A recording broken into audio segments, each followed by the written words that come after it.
Hello, good morning students.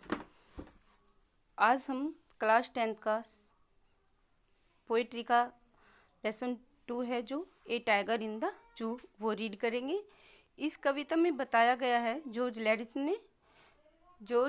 Norris ने ये poem लिखी है और इसमें बताया गया है कि एक बाघ जब पिंजरे में रहता है तो उसे कैसा महसूस होता है और जब वह पिंजरे से बाहर निकलता है तो उसे अपनी लाइफ कितनी खुश और आनंदपूर्ण लगती है, उसे कितनी प्रॉब्लम्स होती है पिंजरे में, तो उसके बारे में इस कविता में बताया गया है।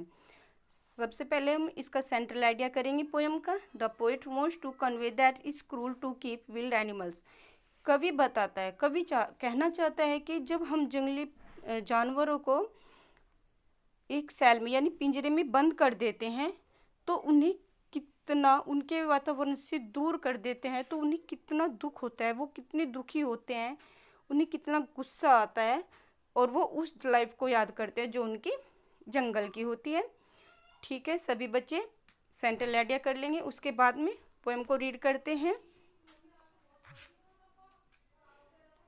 इसका फर्स्ट पैसेज देखेंगे। He stalks in his vivid stripes the few step of his case on pads of violet quiet in his quiet rays। इस कविता में कवि कहना चाहता है कि बाघ पिंजरे में बहुत ज़्यादा दुखी है। वीव्ड स्ट्राइप्स उसकी चमकीली धारियों वाला बाघ स्टोक्स बहुत ज़्यादा दुखी है, पिंजरे में बहुत ज़्यादा दुखी है। The few steps of his cage, वह पिंजरे में कुछ कदम शांति से चलता है। फिर सेकंड देखेंगे लाइन्स आप। He should be lurking in shadow।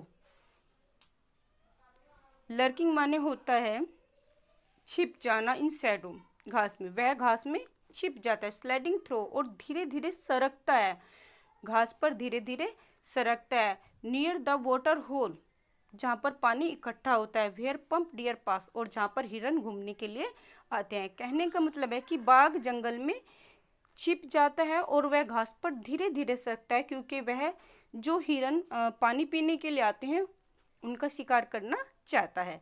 फिर है आपका he should be snarling around houses at the jungle's ads.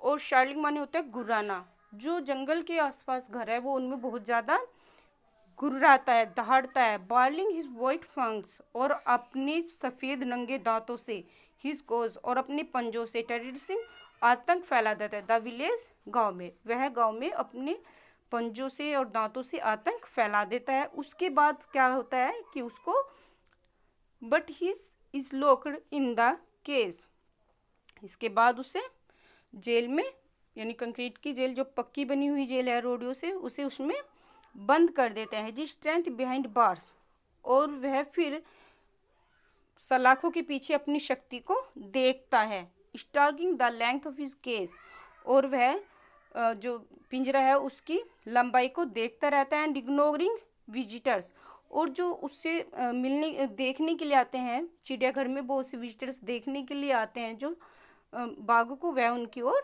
घूरता रहता है। इसके बाद आप देखेंगे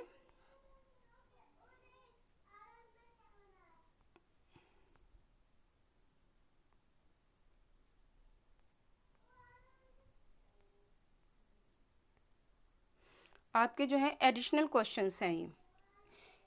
इसमें ये 4 लाइन्स हैं आपकी, ये 4 लाइन्स उतार लेंगे। उसके बाद क्वेश्चंस, जैसे पहला क्वेश्चन है आपका, what does he refer to. मतलब वह किसकी ओर संकेत करता है, तो वह से मतलब ही रेफर्स टू द टाइगर, वह टाइगर की ओर संकेत करता है। आप क्वेश्चन के जस्ट बाद आंसर, फिर दूसरा क्वेश्चन, फिर आंसर, इस तरीके से आप फर्स्ट और सेकंड दोनों पैसेज के क्वेश्चन आंसर कर लेंगे। उसके बाद आपके शॉर्ट क्वेश्चन है, ये दोनों शॉर्ट क्वेश्चन भी आप कर लेंगे। पोइट्री के ही सेक्शन में आप पोइट्री वर्क करेंगे। All students watch this video and understand the poem and doing your work in poetry copy. Thank you.